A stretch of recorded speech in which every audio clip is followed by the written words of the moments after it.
Guys, it's John here, and I wanted to go into this week's slate of games. Really bad week one, to be honest, which a lot of times I'm sure happens with people.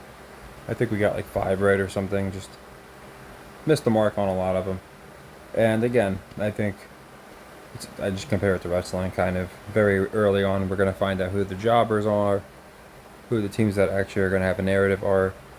I think looking at the Sunday night game, there's not a coincidence that they got the Bears in that spot. Caleb versus CJ. So again, I think the Bears are a playoff team this year. 10-7, 9-8, something like that. Very akin to the Lions last year, except I don't think they're going to win the division. I just think they're going to have a nice turnaround. I actually say very akin to the Texans. Just they probably won't be as explosive. I think they'll kind of, again, get a 9-8. These days, 10-7 seems to be what you need to get into the wild card. But I think we are going to get that. I wouldn't be surprised. I saw a lot of hype coming into the Packers this year, and I just don't know if there's room for them in the playoffs, if I'm being honest. I think the franchise is happy with Love, like the fans and all, but I don't know if they're going to make... You can't have every team get better, just like wrestling. Everybody can't be in the main event. So anyway, Thursday's game I missed, and to be honest, I probably would have got it wrong. Not for any major reason. I just feel like they didn't have as much invested in the Bills this year, but off to a decent start. The Tua thing, to the long-standing members of the channel will remember, we actually predicted that man's first injury. They were kind of teasing it, and like this, I'm sure you could find. Actually, this might be on the channel that got wiped. It was that long ago, but it was basically going into a game. And they just kept talking about, even though like there wasn't much before that had happened, it was his first major concussion. The one where I think they were playing the Ravens, and he slammed his own head back into the turf. If you watch the quote injury, like right before that, we were like, yeah, I had a feeling. I'm like, I think Tua's gonna get quote injured pretty badly. And I don't know. It's kind of like wrestling. They plant the seeds, and these things happen. So anyway, let's go into this week. Ravens 9 points. Coming off a loss, even though they're playing a really bad team, I'm going to take them to cover that 9. It's just a lot of points, and I don't think the public's going to be on it. Browns, Jags, always a toughie. I'll take the Jags to cover here. That's one of the ones we got last week. We took them with the 3.5 points, and they won by a half. So, or they lost by 3, so we won by a half. So that's one of the ones we got last week. But I think the more of the people are going to be on the Browns. I think the Jags are kind of going to return to the playoffs this year. Obviously, the Texans are the favorite to win the division, but I think them and the Jags can both get in. I wouldn't be surprised if the Browns just kind of took a dump. Again, some teams that got in last year, it's like a rotation. So Browns got in last year. It's still early in the year, so I'm not saying this game is going to decide who gets in the playoffs. But I'm just looking at the narratives. I'll take the Jags to cover the 3. Here, I'll take the Jets to cover the 3.5. Really, again, this is the other one. Aaron Rodgers. I have a hard time telling because it used to seem like they would punish, the Republican guys or whatever you want to call them, the anti-mainstream, the Trump supporters. Rodgers, obviously an open Trump supporter, or at least not a supporter of the establishment. And, we've seen him get punished. We've seen Jokovic get punished. But then, like, the Chiefs kicker just, had himself a day. As, Mahomes won, and about his wife that's a Trump supporter. Which you can already see the freaking narratives there, right? So we have Mahomes' wife is a Trump supporter, and Kelsey's future wife hates Trump. And I think they're going to use that throughout the year to sow some seeds. But that could be its own video, to be quite honest. But, long story short, I think the Jets are going to win. I think they'll cover, too. Sure, they can win and not cover. It's probably one of those games where they would do that. But I just think the Jets are going to make the playoffs. I think they're going to be a somewhat strong team this year.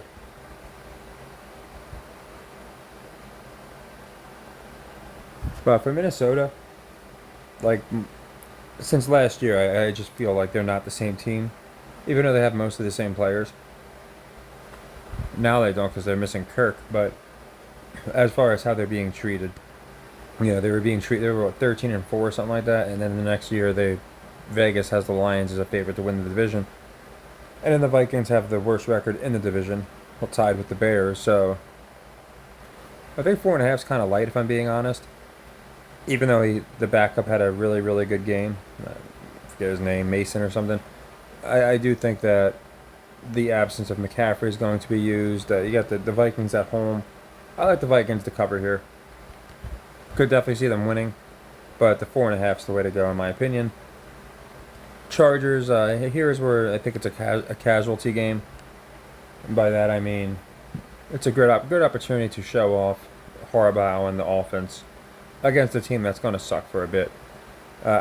Bryce, you can already tell, didn't pan out, and by that I don't mean his ability to play. I think they market these players around, kind of like the Niners did with Jimmy G, and then they had Darnold, and they had who was it before Purdy? Lance, or yeah, I think it was Lance, and then they went with Purdy. You see the Cowboys kind of teasing it when they even they had Dak when he was playing pretty well. They were talking about going with another quarterback. I think it's more about marketability than these guys actually being good or not. So with Tua, it could be the same deal. And with Bryce, I think it's the same deal. I think he's just going to be one of those first-round players, especially because there's no way, in my opinion, they're going to allow, like, you got CJ already doing really well. And we know Caleb, there's too much invested in him for them not to push him. So it just kind of leaves Bryce out in the cold. And then you have more exciting guys like Richardson. So yeah, I just think the Panthers are going to suck for a few years, and then Bryce is going to become a backup by like year 3 or something like that. So I think it's a casualty game. I think the Chargers are going to pound them pretty hard. So I'll take Chargers -5. And this one's interesting, only a 3-point spread. And again, Patriots added a few players. It's their first year. Their first year without Belichick, so that's interesting. And I wonder if there's a little bit of, not like a penance, but something of that effect where they have a better year than they did last year, which wouldn't be saying too much. I do think more people are going to be on the Seahawks here. I don't know why. I just feel like more people are going to be on Seattle just because of how bad the Patriots have been. So I like the Patriots here. I like them to win. I'll take the 145 here. We got Saints-Cowboys here. Cowboys looked really strong in week 1. And the Saints, I don't think people have too much faith in. So I almost want to take the Saints to win this game. But it is fitting for the Cowboys to start off strong and then kind of fizzle out. So I think they'll probably get the win. I like the Saints plus the 6 here. Giants-Commanders, I'm going to take the Giants just to win the game. I do think that there's a big rookie class going around, But again, I just feel like they might push Daniel Jones. I think they would have got, he would have just been a backup by now if they weren't going to do something with him. Kind of akin to Mac Jones or Zach Wilson, those guys. So the fact that he's playing a rookie, he had a good week 1. So, I mean, they could have him improve, move to 1-1. But I think it's going to be the Giants. I think they're going to win. And again, I think more people will be on the Commanders this game. The Giants without Barkley is just a huge drop-off. So I think the betting is going to go that, basically, unless they're playing the Panthers, there's not going to be many teams that people are picking the Giants to beat. Here I like the Lions to cover. Again, Bucks aren't a terrible team. 7.5 is kind of heavy. And I think they want to push the Lions as a powerhouse this year. My preseason prediction was Lions-Chiefs. What I don't like about it is the fact that they're the top 2 favorites to go to the Super Bowl, according to Vegas. That usually doesn't happen. Usually one of the, you might have the favorite get in there or a top 3 favorite get in there, but usually the other team isn't a top team. You usually don't have the 2 preseason favorites go to the Super Bowl every year. So I'm not as hot on the Lions as I was. I'm actually looking at more of mid-tier teams, or even, dare I say, bad teams from last year. Maybe it is the Cowboys year. We get Cowboys versus Indians. That'd be interesting. But for this game, I got the Lions covering the 7.5. I do think the Packers are going to win. I think it's going to come down to one game basically separating a lot of teams in the NFC North. depending on how the Vikings do. I think the Packers and Bears are both going to be flirting with that 9-8, 10-7. So I think most of the year the Packers will be right about 500. So I'll take Packers to win straight up here. They could do something with Richardson. This will be a nice litmus test to see kind of where we stand with the Colts and Richardson. Rams Cardinals, we got a 50-50 here. I like the Cardinals. I just think less people would be on them. I could be wrong. I just don't think that many people believe in them that much. Whereas the Rams made the playoffs last year. They kind of made some bounce back moves after a bad year before that. And again, I think when they got their Super Bowl, it was a lot of guys finally getting their reward. There was a lot of veterans on that team. So here, I just feel like they play twice. The home team will probably win both times. So I'll take the Cardinals to win. Steelers Broncos. I like this. This one's a very interesting spread, and I'm gonna go with the Broncos. And I almost want to take the cover. This one screams like 21-20 or something like that. But I'm gonna take the Broncos just straight up to win. I don't see anybody on the Broncos over the Steelers. It just doesn't make any sense to me. And again, I think they're going to have Russ be pretty inconsistent. That way they can argue the whole Russ versus Fields narrative. So I'll go Broncos here. And Bengals Chiefs. 6-point spread. Kind of high, to be honest. I mean, since he hasn't really been themselves. But they are talking about, how Burrow's the only guy that can beat Mahomes. But since they are the reigning champs and they've won X amount of games in a row now, if you date back to the postseason, I think they want to continue that with the Chiefs. So I think the Chiefs are going to win. The question comes down to, do they cover? And I actually like Cincinnati to cover. Even though 6 is a lot of people might be on the 6. I think they're going to keep it close. This is a rivalry game, Mahomes and Burrow. So I'll take Cincy to cover the 6. But I do think the Chiefs are going to win. Bears, Texans here. Love the Bears to cover. I did read it was the Texans' highest spread since like 2020, or I think it was maybe 2021, meaning not a lot of people might be on the Texans, but again, they're a much better and different team than they were a couple years ago. So I'm sure the public's not looking at the Texans like they were a couple years ago. They're looking at them with CJ now and with the stars that they've added, Mixon, Diggs. So Bears have a couple questionables, so the public might not be on them unless they know for sure. So I'll take the 6.5. I think Caleb versus CJ. Again, it's not going to be a rivalry we see often because they're not going to play that often. But it's on NBC, it's on Peacock, whatever. It's the primetime game. I think they want to keep it kind of close. So I like the Bears to cover. And honestly, I edge them to win. I don't think Caleb's going to have a year like Bryce had. And, we saw the first game, he looked a lot like Bryce, as did Anthony Richardson. So I think they want some of these guys to look, cook, as they put it. And Bryce, I think, is going to continue to do poor. I think we're going to see, quote, progression from Caleb just because of how, again, NFL pushes these guys like WWE guys. So I guess it would make sense for the Bears, him to fight valiantly, look good. I don't want to say be a game manager, but prove he can manage a game. And maybe they lose, 24-20 honorably. But again, I might edge the Bears here. For the value, I think it's worth it. But again, the play for me is the cover. It's going to be a close game, I think. I think it'll be definitely within a touchdown. And I don't know if that many people are going to take the Texans minus 6.5. Even though it was only 1 week. He had one bad game. A lot of Caleb hype still, so. And the defense looked all right. Special teams looked good. So, from a fan's perspective, it might not be the most appealing pick to take the Texans, giving up almost a touch, more than, 6.5, basically a touchdown, depending on if you include the extra point. So, they might be 50-50 as far as the public goes. But again, the Texans are a much better team than just a few years ago when they were getting spreads like this. And they're at home. The Bears really did not look that good. They beat a crappy team. The Texans look pretty strong. So I just feel like anybody that watched week 1 is not going to love the Bears. So that's why I could see them winning. But the 6.5 is the way to go. And I forgot last week, but again, I would have been wrong anyway because I had kind of mentioned how I thought the Jets made sense, and obviously they got pummeled.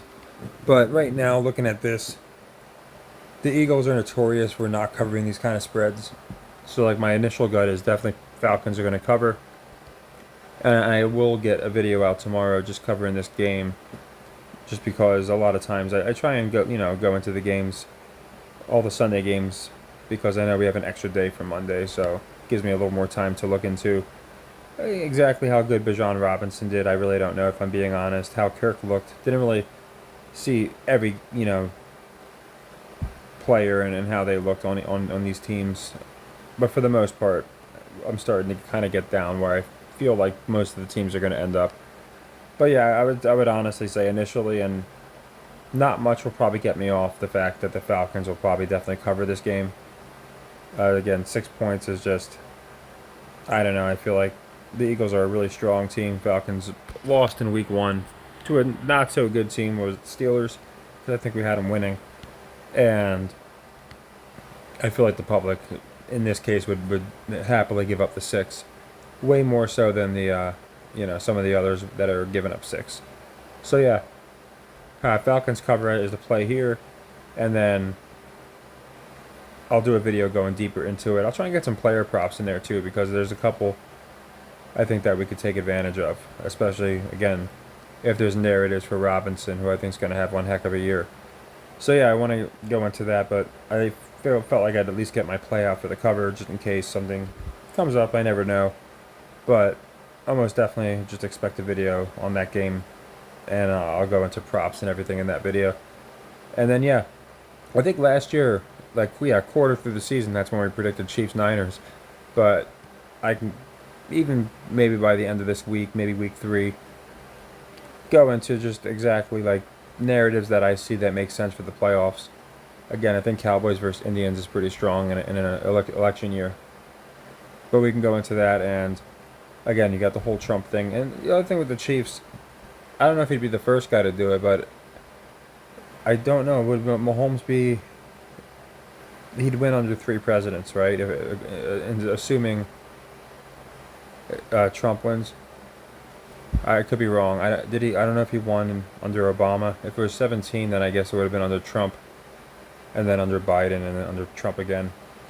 Maybe what the Chiefs do kind of determines the commander-in-chief, right? You never know. But I do think it's connected. But I found that interesting, so I'll have to look more into that.